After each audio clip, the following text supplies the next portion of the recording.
to my son's graduating next year from high school. Oh, dang. Ooh, that long. Early congrats. It's crazy, right?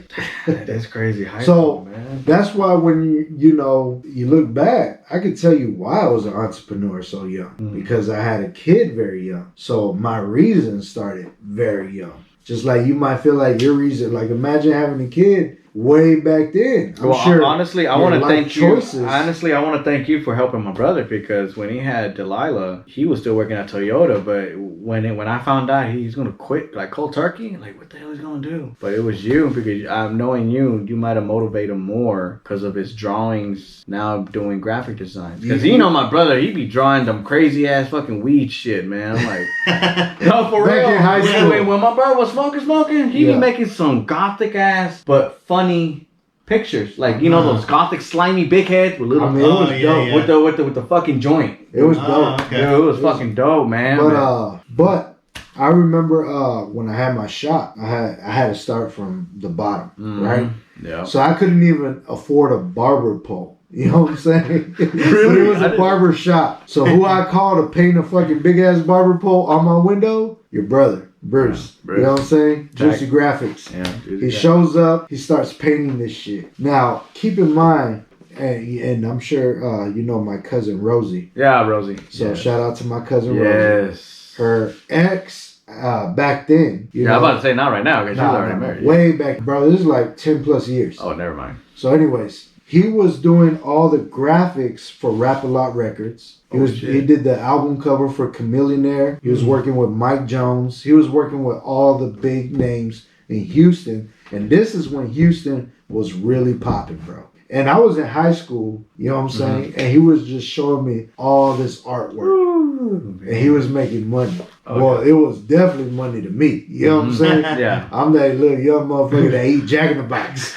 Hey, I still do. About to get some tacos right now. Shout out to Jack. But anyways, this dude was putting projects together for Rap-A-Lot Records, Zero, all of them, bro. All of them. And I'm just watching. I'm still in high school. This was during Hurricane Katrina. They had came over because Houston was scared that Katrina was going to happen in Houston. So they came over to my crib. My parents' crib. But they came over to my parents' crib. I was a young boy, and I met him, and he was showing me all the work. And bro, I was like, damn, bro, like, dude's cold, but I also know this artist back home that's really cold. So I would tell Bruce when he came over painting, I'm like, bro, I know you could do this shit. He's like, well, what is it? I was like, bro, I don't know what it is, but I know you could do it. It's graphics, but I didn't know how to say that. I'm like, bro, it's where you can draw on the computer rather than drawing on a paper. Blah, blah, yeah, because he be shooting at bro, the this wall. is back in like 02, 03. Yeah. You know what I'm saying? And anyways, he just picked it up. Yeah, he started going on YouTube. Yeah. Started doing the stuff together. That's how he became a graphic designer. Juicy Graphix was born. Well, I had my shop, and he first did it. Shout out to my cousin Rosie again. Yes. My cousin Rosie is a photographer, still a photographer to this day. Yep. And that's actually how she met dude, because I think they were doing like projects together. Yeah. And my cousin Rosie actually worked with Baby Bash, Chingo Bling. They're connected in Houston. Yeah, I think I heard. But this is Dallas. This is the Triple D. So I'm like, hold on, let me bring some of this to the Triple D real quick. Yeah. Going back to working with Trell Lee, and that's what was hot at the time. But we'll get back to that here. So anyways, yes, I had my barbershop when I was 19. It was in Mesquite, 635. My cousin Rosie was in town. And I had her do the photography for some of our work that we did. And after we got the digital copy of that photography, gave it over to Bruce. I'm like, go to work on it. So he just started making a flyer. You know what I'm saying? He started making a flyer on it, and the shit started to be fire. So it turns out I had my shop next to this other homie. His name is Albert G. His mom owned the restaurant next door to my shop. Yeah. So that's how me and Albert G ended up meeting. I ended up meeting Mr. VIP. Shout out to Pat. Yeah. You know what I'm saying? I met him, and at the time, they were promoting that Mambo Cafe, which used to be Have a Nice Day Cafe.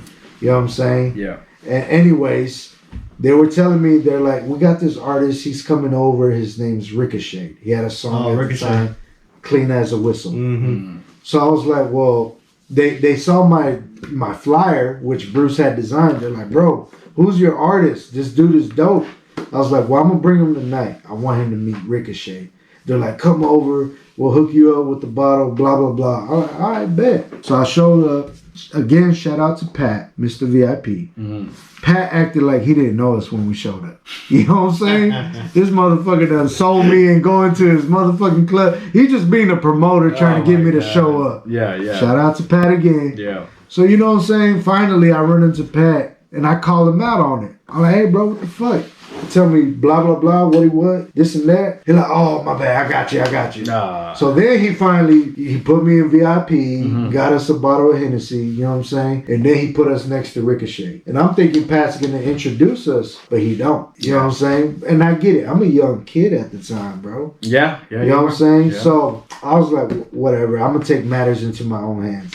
And I was actually talking to your brother about this earlier today, how he got mad at me, your brother. He fucking... Why? Hold on, we're going to get to it. Like, no, right? He damn near cussed me out. Anyways, so I take it upon myself to holler at Ricochet's manager. I was like, hey man, this is my homie here. He does graphics, he does this, that. You know what I'm saying? You need to check him out, blah, blah, blah. By then, we're a little fucked up. We're doing business at the club. We're talking business at the club. Now, keep in mind, one thing I learned about business is nothing you say means shit until it's on paper. You know what I'm saying? It's all about the contract.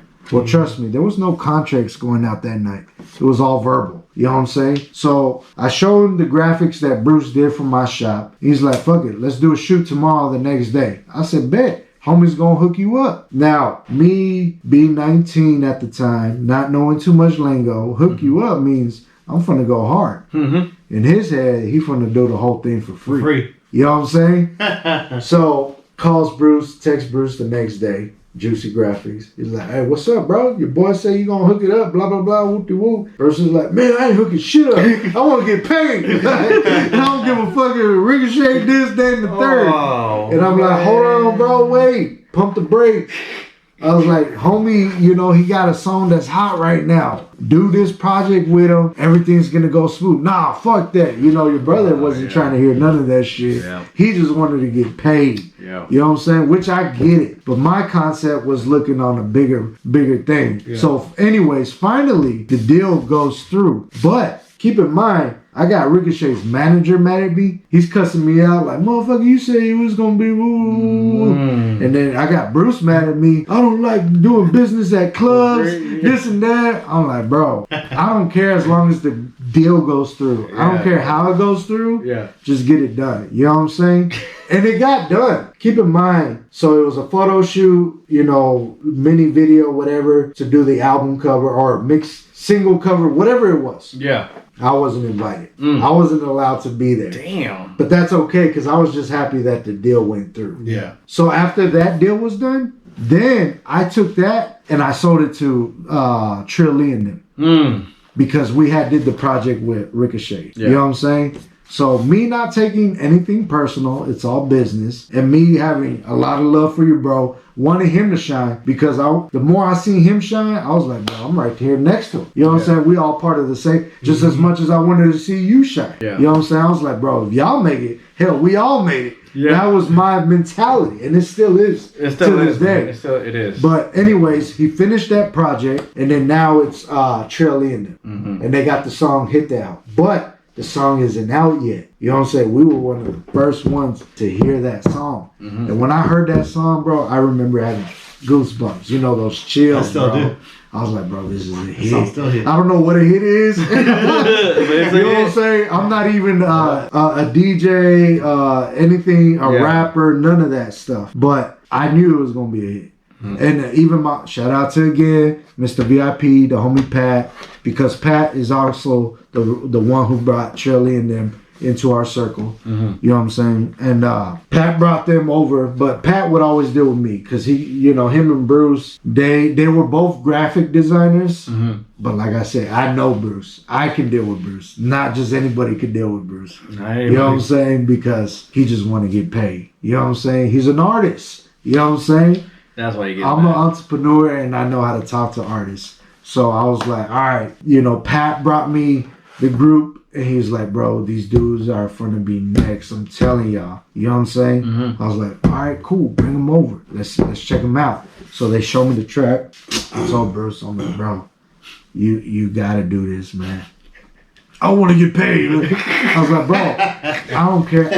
And there's a lot of times I came out of pocket just to give him something. And sometimes you got to do that. Sometimes. Don't get me wrong. It's not like he was greedy. Like he wanted 10, 15,000. He just wanted something. He wanted something. You know what I'm saying? So I was like, all right, I'll give you something to get this project done, bro. Yeah. You know what I'm saying? And to this day, nobody probably knows that. You know what I'm saying? Yeah. But you know what I'm saying? I'm like, bro, I'll throw in the bread, whatever it takes to get it done.